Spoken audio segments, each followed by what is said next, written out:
This chapter says it's gonna be 14 minutes long, which means we're gonna be here for over an hour. Also, I was like 8 minutes in when I checked the mic in the mirror to realize that it was off.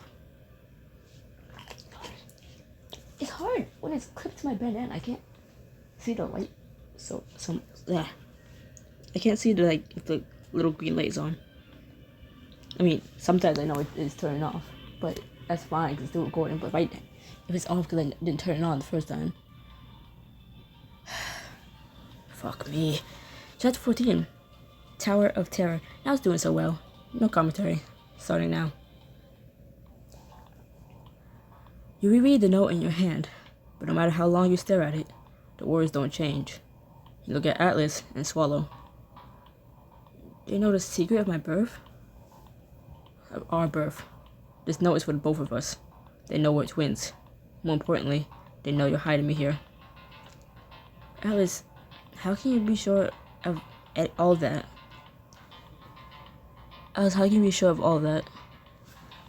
Because it's too much of a coincidence otherwise. Just think about it, Elijah. The weirdest secrets there for weeks, and then send you this note. This proves that they've been keeping tabs on you. And now they're trying to blackmail you to get you to go up to the roost, where they're probably waiting to ambush you. I really don't want to believe that.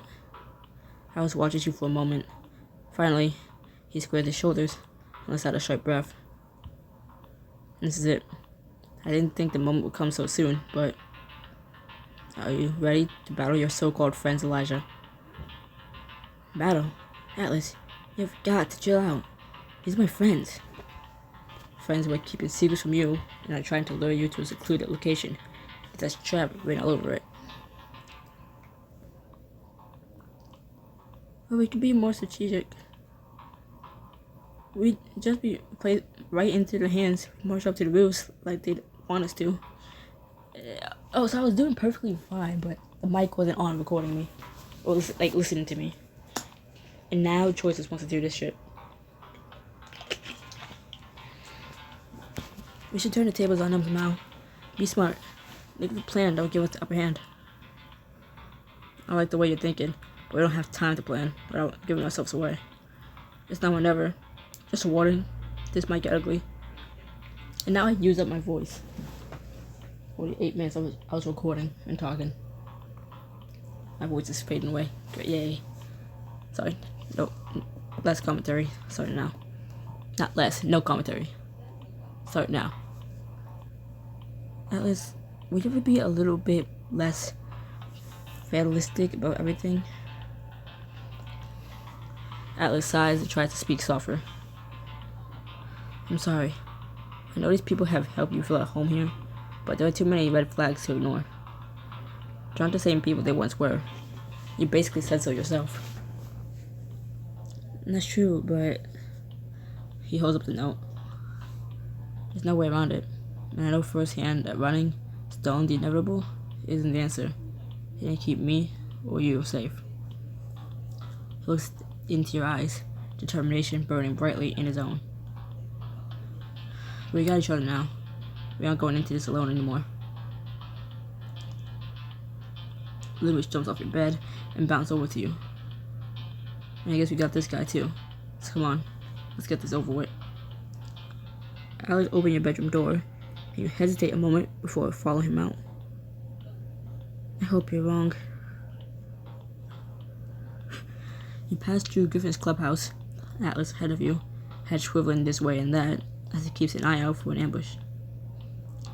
What the hell are they? You notice a trap door with an arrow on it that leads out onto the roof and motion Atlas over. I don't know why you tap past the last sentence.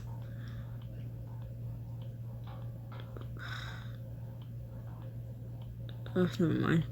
It's quiet. They're probably waiting for us. Waiting for a long one. I'm not restarting this, and I'm not gonna try to tell you what it said. You can pause. You can pause.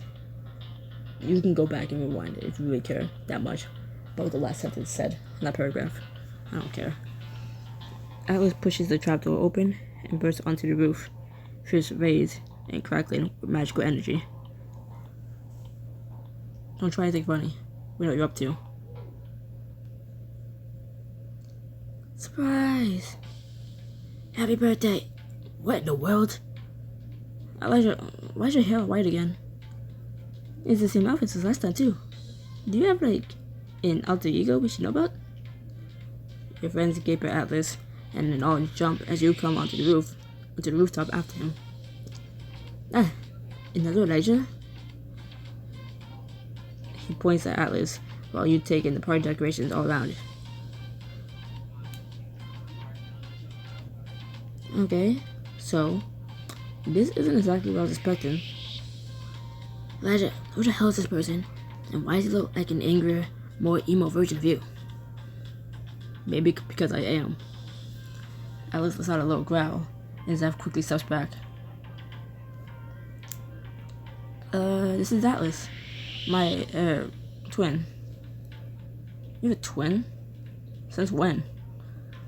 Since their birth, presumably. But that still begs the question of why we were never aware. Somebody needs to explain what's going on here. You're not the only one who needs an explanation.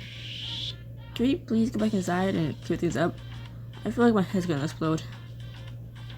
That's fair. Come on, guys. Let's up to the roof for a bit. When you get inside, you look around at your friends, then motion back toward the trap door. So all of that, it looked like a birthday party for me. But how did you know it was my birthday? Learned from the RA when we told her we wanted to plan a surprise for you. It was a happy coincidence that your birthday was so soon, though it meant we had to work our butts off to get things done in time. Why would you call it the secret of my birth? Why would you call it the secret of your birth? I think that's my idea. I thought it'd be a little fun to make you sound a little spooky and mysterious. Really up to drama. Right, how convenient. I'm calling this for what it is. More subterfuge and sabotage. Lewis snaps at the hologram thief players on the game table, clearly not sensing any danger. Maybe we got this wrong, Atlas.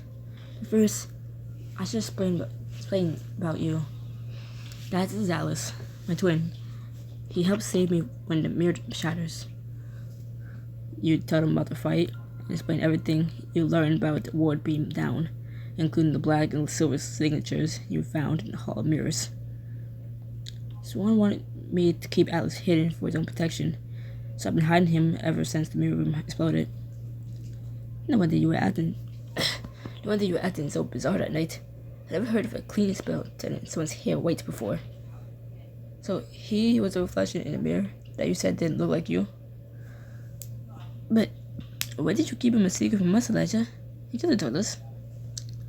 A bit bold of you to accuse Elijah of keeping secrets, isn't it? Yeesh. He's really touchy, isn't he? You step between Atlas and your friends. The thing is, you guys have been acting weird recently. I really appreciate an explanation. Okay, yeah, I was acting weird, but that's because I was keeping your party a secret. That's all? What about all the weirdness when I ran into you and Griffin outside the dorms? Oh, that. He exchanges a look with Griffin, who sighs. I don't like giving secrets either, but like Zeph, I pretty much always spilled them too early. And I wasn't about to let him ruin your surprise. Wait, are you saying you placed those enchantments on him to make him sneeze in rainbow colors? And shout animal names when he's about to tell you a secret? Genius, I know. Well, that does explain things. There's even more going on here. What about the rest of you? He motions at the rest of your friends, and you look between them, deciding who to confront next. Okay, I know exactly what you're gonna say. You saw me taking those federal families from Kanto's class the other day. What was it all about? I never thought you steal from a professor's chair. Yay. This is where I checked to see the mic wasn't on. So this part, this right here, me reading this was like the first I ever got. Tears. You know how I said patisserie bristle used for the feminine cakes? Well, I figured they could be used in other foods as well. I used it to make the party drinks. They gave a harmless little mood boost, a fit of giggles, a few minutes sugar high, that kind of thing. Oh, it sounds really fun. I'm sorry I've been so secretive about what I've been up to. I just want things to be a surprise. Drea pioneered this whole party. She's been spending all her free time planning and setting up. Drea, I'm so sorry I doubted you. I get to say I blame you. I mean, I was actually keeping a secret from you. Thank you for putting so much effort into this. I can tell it took a lot of work. You try to smile, but it falls away as you sigh and look around at the rest of your friends. I bit my tongue. I wish there wasn't anything else to bring up, but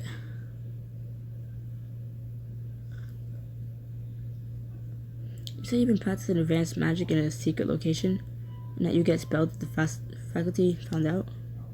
Why are you learning suspicious magic, Beckett? This isn't suspicious. My goodness. It's just highly advanced. Quit deflecting and give us the whole story. Beckett's gaze jumps back and forth between you and Atlas. He swallows. I've been going into the mirror dimension to practice magic beyond the first year curriculum. It's the only way to avoid detection. You've been hanging out in a mirror dimension where Elijah got attacked? It's more than just a place where Elijah got attacked. It's how these monsters have been getting into the school. Beckett, did the monster break you because you were the one who moved the ward for it? I hadn't entered the mirror dimension before the first two shadow monsters came Drew. But I did remove the ward that allowed the third monster Drew. I'm sorry. I just need somewhere to practice. To get better. I assumed I could put the ward back up since I was able to remove it, but I was only partially able to restore it. It wasn't enough. Drews goes quiet. Your friends stare at Beckett in shock. Maybe I should have picked him last, like I was planning to. Wow. I don't even know what to say. Heart heavy, you turn toward the only friend you haven't accused yet. It's just like what Zeph said. We were planning a party, but I said I could keep it secrets, so he put those enchantments on me. Honestly, honesty isn't always the best policy, but it's my policy, for better or for worse. You open your jaw in temples. Now I get why everyone was acting so weird. I can't believe you messed with the wards back yet. I can explain. At first it was all about improving my magic to get the Aton's magic key Urtus award. So you put Elijah's safety, everyone's safety, at risk for your class ranking. Elijah almost died. Do not assume you know my motives. Silence rings to the clubhouse. Beckett struggles to compose himself as everyone gapes at him. I understand your mistrust. And if you hear my explanation and want nothing to do with me, I'll accept that. But please allow me to finish. We don't have to allow you anything. Alex takes adrenaline and steps toward you. Fuck you. Alex takes adrenaline and steps toward him, but you grab his arm to stop it. Him, not you. Him. Read the words on the screen and stop changing them. It's okay, Alice. There's no harm in hearing them out. Griffin's right. Go ahead, Beckett. Explain yourself. I know I can be difficult. I'm selfish and proud, and I'm possibly hard to get close to. I'm well aware that I'm not the most likable person. Yeah, no offense, but you're about as friendly as a prickly skinned hedge mongoose, and that's not one of your good days. To be honest, I never had a great deal of friends. Why would I? I'd always believed that friends would just get in the way of my achievements. Beckett closes his eyes and takes a deep breath. When he opens them again, you can tell he's struggling to keep his voice even. Motherfucker, it's almost 7 in the morning. Why was my mother talking so loud to my brother? He's still talking. And I can hear I feel like it sounds like she's stamping right above my head.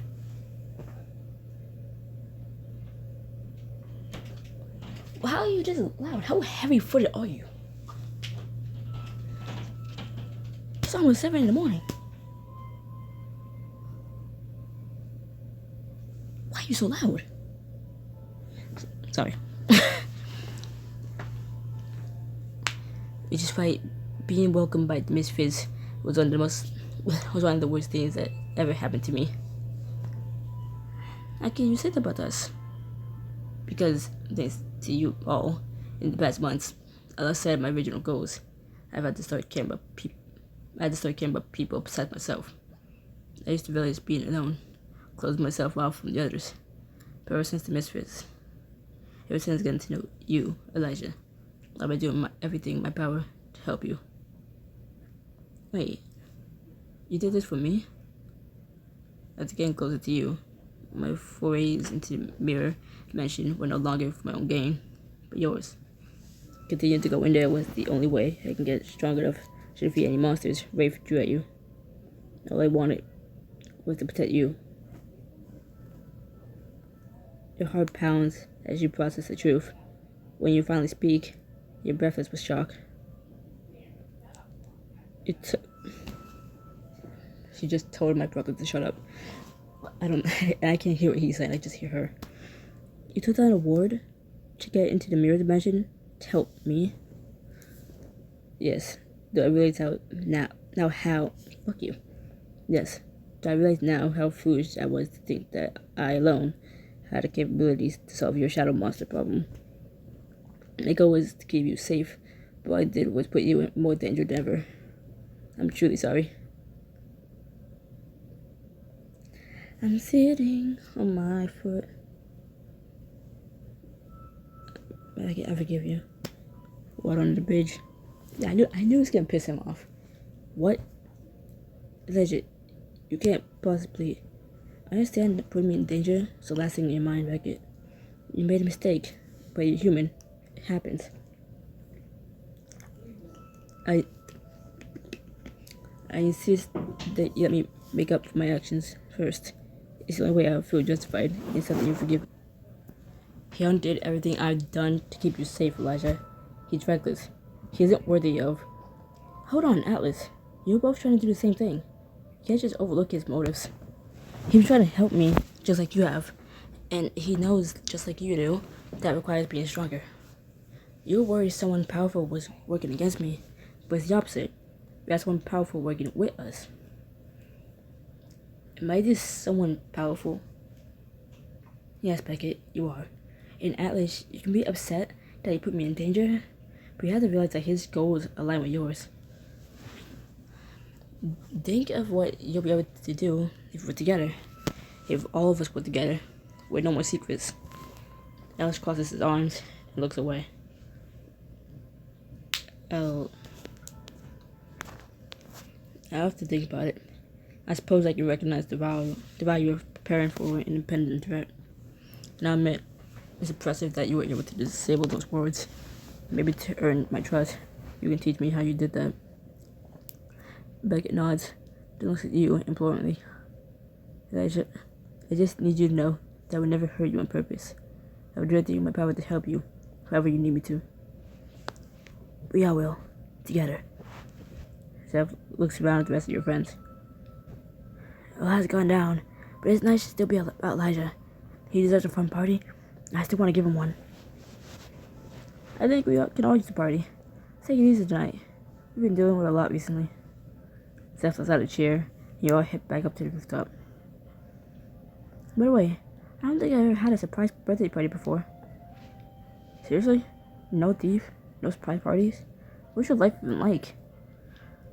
Hey, I live a sheltered life, remember? Oh, and Atlas? I think you have something you should say to my friends. Fine. I suppose I may have been wrong by all of you. But don't make me change my mind. Shredder steps forward with a smile and snaps her fingers. Well then, I think we can get back to business. The candle on top of the lean multi-towered cake on the table sparks to life. After a moment's hesitation, your friends begin singing. Happy birthday to you. Happy birthday to you.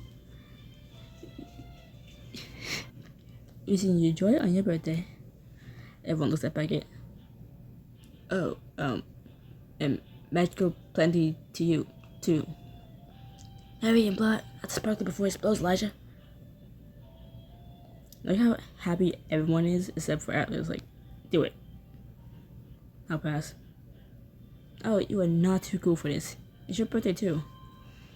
You grab Alice's hand and tug him forward toward the cake. 1, 2, 3. You and Alice blow out the sparkler, and golden light shoots over the rooftop. Now, you don't miss a smile that appears for a split second on Alice's face, which he immediately quashes when he sees you looking. Stop staring at me, weirdo. Your friends cut into the cake, but Alice retreats to the corner of the rooftop. You follow him, joining as he looks out over the campus. Cool light trick. Wonder how long you'll last. Hey, I know you probably feel out of place, but this party's for you too. Don't be ridiculous. Your friends didn't even know I existed until a second ago. You punch Alice lightly on the arm. Come on, they're just as surprised about all this as you are. I know a lot's happened, but I want this night to be about friends. I deserve to take part in it too. Elijah, I don't do friends. I don't know how to break the ice, and I don't really want to. He glances at your friends, and then you can see a hint of longing in his expression before he looks back at you. I doubt they do, either. Not after I basically accused them all of being out to get you. In a few years, we'll look back on that and laugh. But for now, we just need to get to know each other a little bit. And I know the perfect game for that. I know the perfect game for the trick. It's called Never Have I Ever. A game? Are you sure that's the best idea? Oh yeah, this game's all about calling people out on silly things they've done before. It can get pretty hilarious and pretty competitive too. Competition? Huh? That is my forte. Keep talking. Help Alice break the ice with your friends to see him let his guard down and learn more about him. Wait, I don't know how to play. You take his wrist and pull him back toward your friends as the light returns to normal. Hey guys, was this from my favorite tuneless party game? A glimpse into Elijah's tuneless life? I'm very intrigued. Your friends gather around when you explain the rules. Basically, each person takes turns to guess things that aren't true about them, but are true for everybody else. When someone guesses something about you, they take punishment. No, like, you have to drink some of the magic heavily out of the balloons. It'll make you bloat. I've played it before. You learn all sorts of stuff about your friends. I don't understand why people are so keen to invade each other's privacy, but I suppose I can play along, just this one time. Alice, come over here. You smile at Alice, who stands off to the side, arms crossed. He blows away his steamer hanging in his face, but joins your circle of friends. Great, I go first. You look around at your friends, decide on your first target.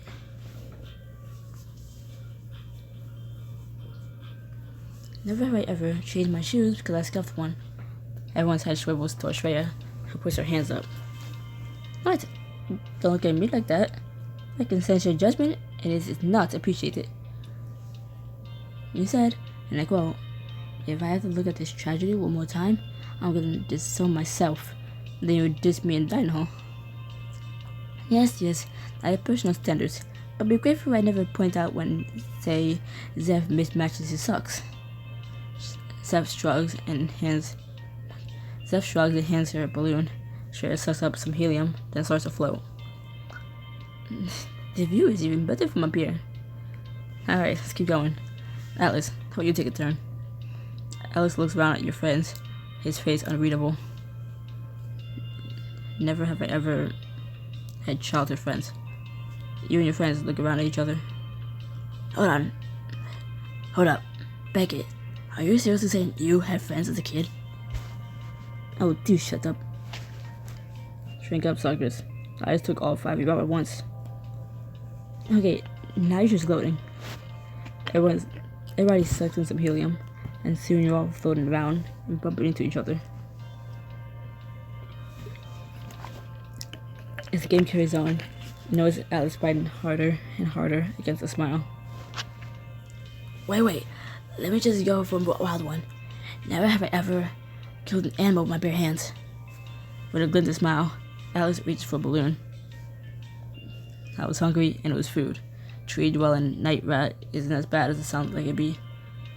Beckett pantomimes barfing, while Shreya goes a little pale. That's so metal. I love it. Dang, Atlas, you're pretty good at this game. What can I say? What can I say? I'm a natural winner with an eye for my opponent's weaknesses. Or you just like party games, which has me wondering. Never have I ever made a birthday wish. You all reached out for a balloon, including Atlas. I knew it. Okay, Atlas, Bill. What? The rules are you lose your drink, not you lose your talk. Now drink with the rest of us and let's move on. It's my birthday, so I make up my own rules, and I want to hear the story. And it's my birthday too, so I can refuse. He looks around at your eager expressions and sighs.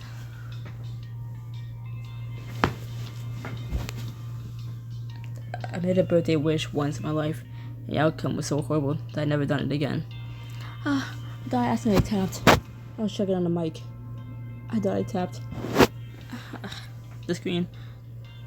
On my 8th birthday, I wished for a companion for my imaginary troll friend, Humberdon, to keep him company while I trained.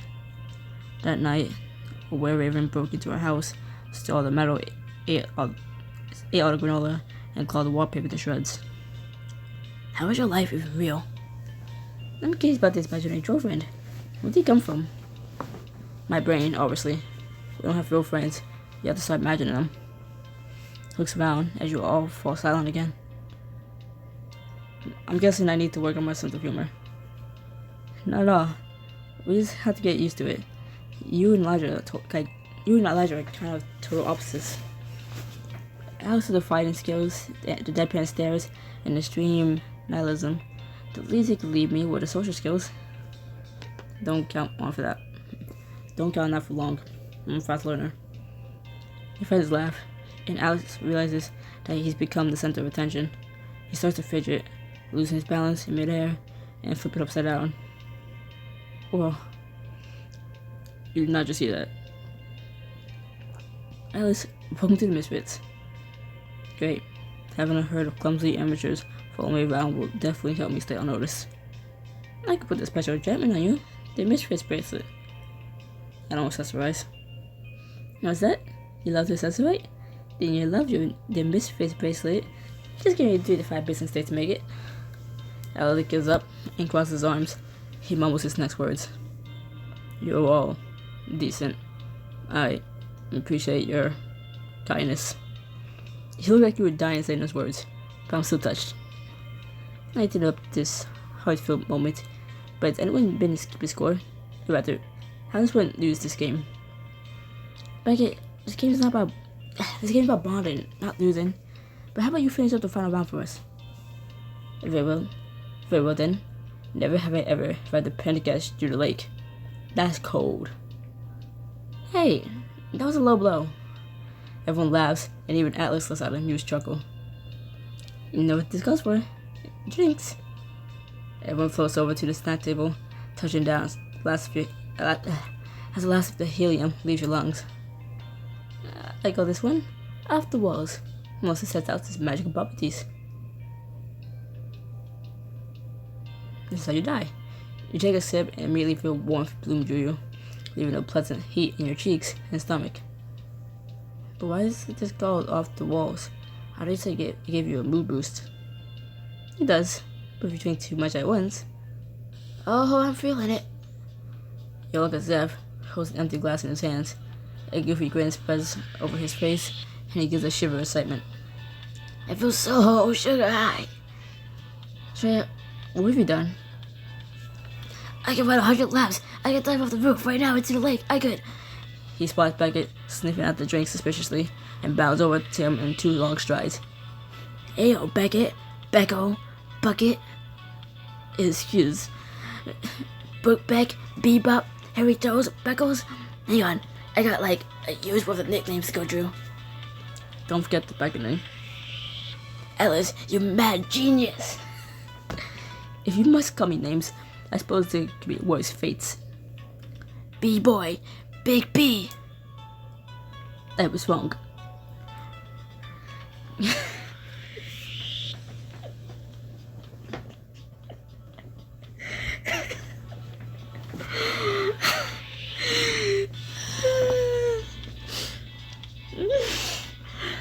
Imagine trying to say that with a with a semi straight face. In one take, might I add. Like, might I remind you that was one take. I did not mess up once. I was committed. Guys, I had to make a toast. You're the best friends ever. And that's a toast I can get behind you. To us. Like it clears his throat. To this sympathetic group of people who have given me more than I deserve. I feel lucky to know you all. Talk about deep. I agree though. I feel super lucky to be part of such a kick-butt crew. I hate repeating myself, but what I said earlier was true. You guys seem pretty okay as far as people go. Now toast to that. And your friends' clean glasses, setting the chair up into the night. For the first time in weeks, you feel your worries melting away. A while later, as you're getting some more snacks from Griffin's clubhouse, you hear the door open and close. Hey, I'll help with those cupcakes. He takes a tray of cupcakes from you, looking utterly pensive. Everything okay? You seem to be having fun with my friends. Your friends are really good people. Like, really good. Even that Bk idiot. You open your mouth to respond, but Alice hurries on. I really know them, and I can already see that they genuinely care about you. It wasn't right of me to make you doubt them. At least you were only looking out for me. You're always in the right place. Besides, I got a bond with the sibling I never knew I had. If you can call me putting you through the finger bonding. You were though. You were tough, but you would think of my safety the whole time. I learned some useful tricks from you. Though, I do hope you realize that you're not the only person here looking out for me. I've learned that there's strength in numbers. With your friends and me at your back, you'll be unbeatable. And guess what? You can be friends with my friends too. It looks like you already kinda are. His mouth twitches, fighting against a smile. Yeah, they're totally weird. But I guess I like them better than Rafe and his lackeys. By the way, I couldn't help noticing Harrington listening away all night. The hearts in his eyes are pretty disgusting. What are you... Elijah, come on. It's like all that mushy stuff.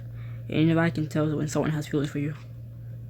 He's smiling. Hold on, you're smiling. It's your birthday. You clear things up with your friends. Go spend time with that special someone. Sneak out to get some time alone with someone special. You were smiling? Wait.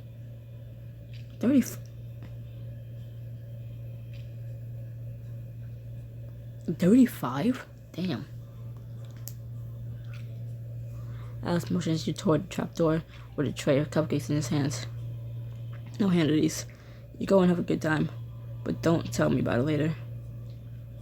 Thanks, Atlas. You emerge onto the rooftop and make your way over to Beckett, who looks flustered as you approach. Hey, do you have a minute? I was hoping to get you alone. Hey, are you certain? I mean, I was hoping to. I wanted to ask you the same thing, but wasn't sure if... You take back his hand with a smile and start to tug him toward the trap door. Yep, definitely sure. Come on, let's see where our feet lead us. When you walk into the cool night air of campus, Beckett finds his voice. I see. Would you be alright if I chose the location? I had a place in mind. I was hoping you would, because my plan was just to wander around until you gave me a sign you want to stop. Though it would have been a good excuse to hold your hand a little while longer. Beckett squeezes your fingers, giving you a slight smirk. You certainly don't have to let go.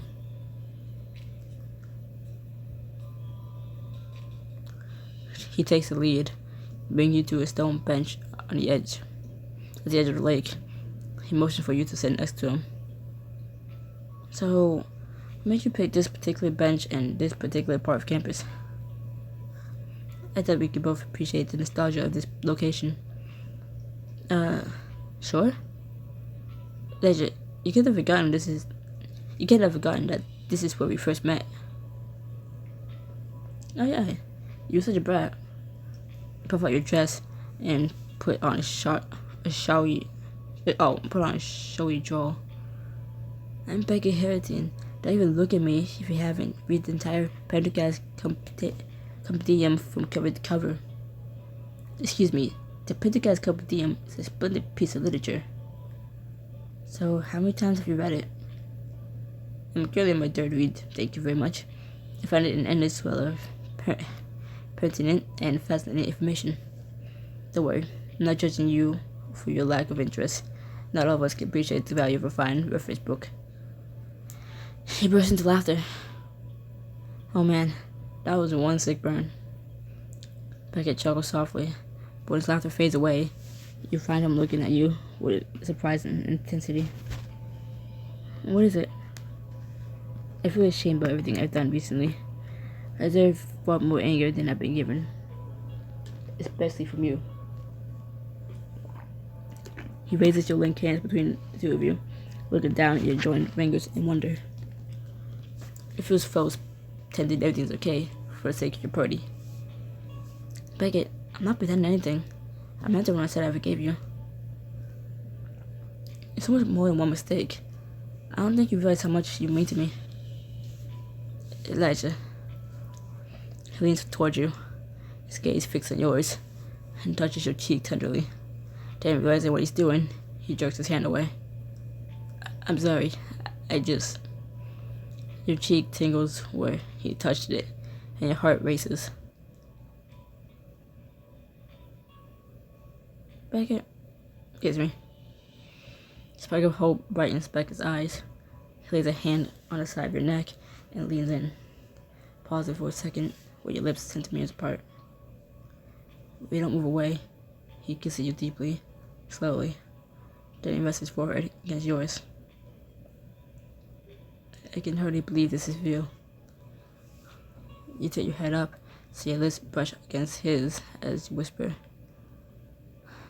Maybe another kiss will help you wrap your head around it. Beckett presses his lips to yours softly, but with an undercurrent of intensity that gives it way his longing. Did anyone notice that the hairstyle changed? Anyways, you lightly nip at his lower lip, and you both grin at each other. I like that quite a bit. Good. I like it quite a bit if you didn't stop yet. You run your hands through Beckett's hair and pull him back towards you. All gentleness cast aside. He moans in pleasure, hands taking hold of your waist, pulling you closer. His warmth and the smell of his cologne invade your senses, lighting the fire within you. You can't help gasping when he ducks the kiss down your neck. Oh. Beckett kisses the gasp off your lips, then meets your gaze, his own clouded with desire. It's maddening how you affect me, Elijah. I can barely think around you. Beckett, don't stop now. You swing your leg over his hips, bend your knees up onto the bench so you can straddle him. 'Cause I'm only just getting started.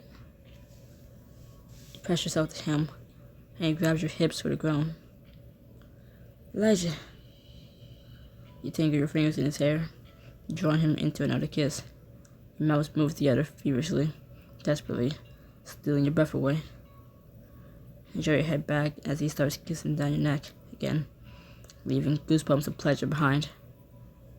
Miss Wood, I'm not certain I'll be able to get enough of you tonight, Elijah.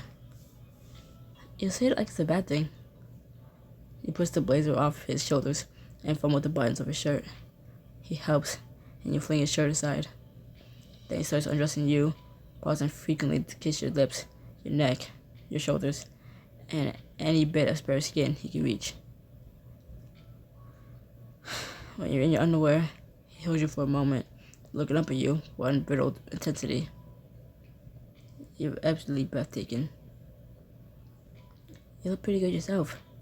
Please, never stop doing yoga. Look at that sun tattoo on his arm. Not tattoo, but his birthmark. He gently sits you down on the bench, and then gets onto his knees in front of you. You moan as he kisses down your cheek. You moan as he kisses down your chest, stomach. Beckett. You dig your fingers into his hair, shivers racing through your body. Just then, you hear the doors to the foyer burst open. A group of students runs onto campus, whooping and hollering. You and Beckett freeze, but the students run to the other side of the lake and don't notice you. You look down at Beckett and smile sheepishly. On second thought, maybe this isn't the best place for... Beckett quickly scatters your clothing and hands it to you, then shows you where his blazer so you can get dressed. Of course, apologies for getting carried away. Oh, I'm not saying I mind it. You get dressed, then sit back down on the bench, sides pressed together. And now you have something to look forward to next time. Place your fingers through Beckett's and press a quick kiss to the corner of his mouth. As do I. I forgive my directness, but I would love to explore our compatibility even more. The only person I know who thinks saying you love to explore our compatibility is being direct. Face warm, you lay your head onto his shoulder and enjoy the feeling of having him so close. Happy birthday, Elijah. I hope my company was satisfactory tonight. I couldn't think of a better person to spend the night with. The two of you sat at the edge of the lake for a little while longer before heading slowly back up to the party.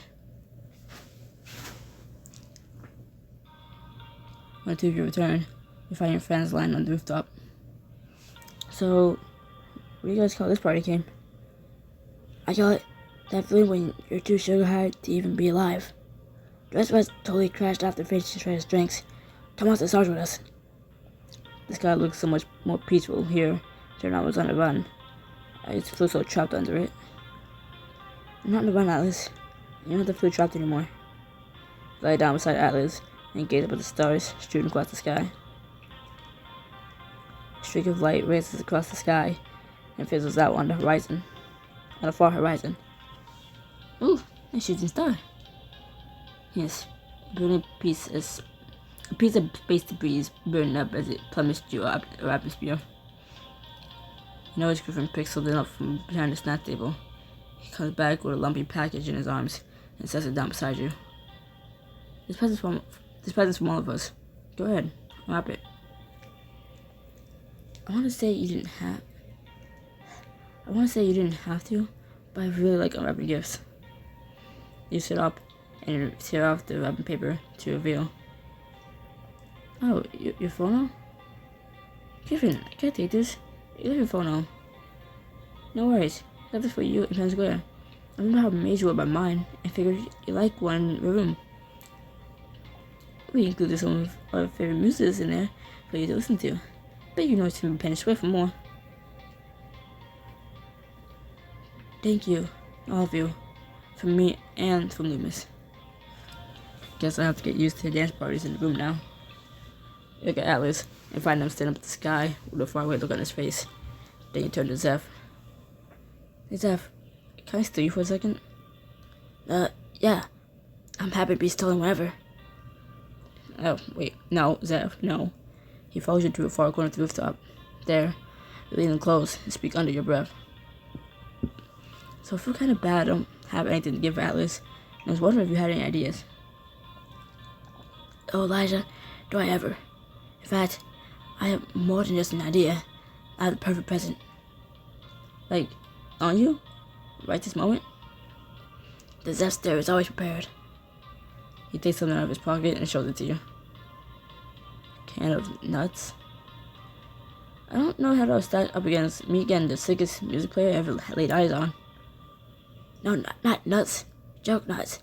The gift that provides minutes of hilarity, guaranteed to make even Atlas proud smiles. It'd be a pretty small smile, but Atlas could use some hilarity in his life. So what do you say? Sometimes a good laugh, or let the 20?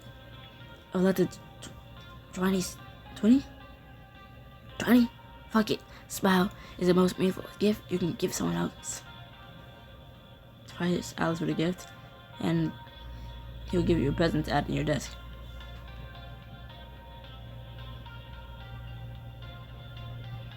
You lie back down beside Atlas, keeping the can concealed your other side.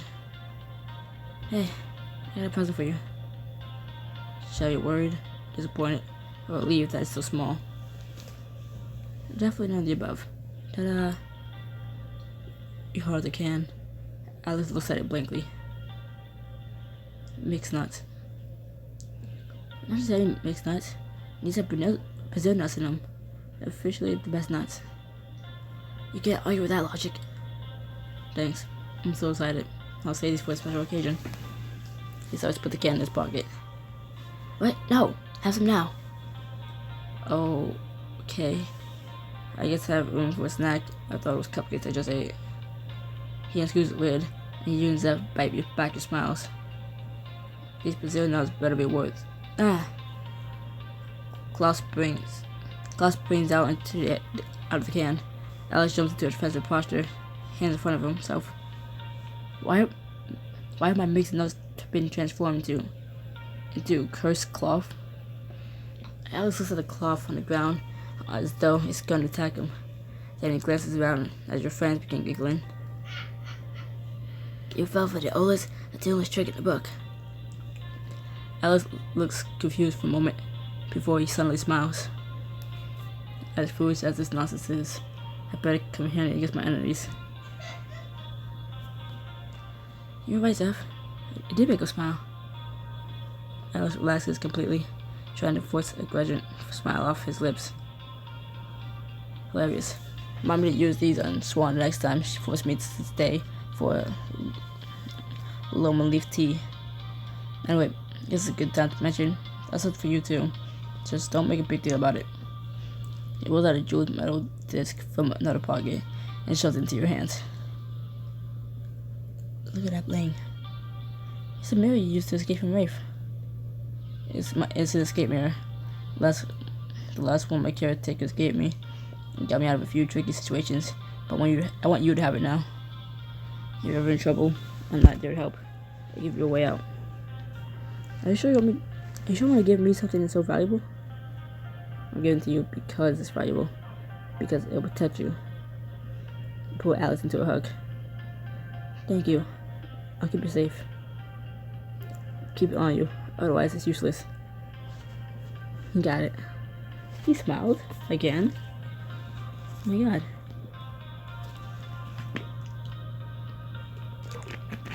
Mom, shut up. Whatever you're laughing at, it's not that funny. Also, what are you doing up?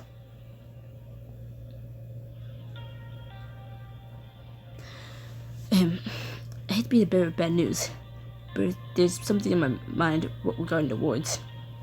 When other shadow monsters were already able to get Drew, albeit in weakened forms, when the wards were up. But only a single ward had to be compromised for a fully formed monster to burst Drew. And who's to say, but that's the limit. Good being around the bush, everything. I don't know. I think I know where this is going. The school wards are always lower during the Thief tournaments, because visitors from all over need to get into the grounds. But weren't you saying the championship game is coming up soon, Griffin? Trepidation settles in your stomach, and you look over the grounds toward the Thief Stadium. So, what's gonna happen then? The championship game is a perfect time for Rafe to strike.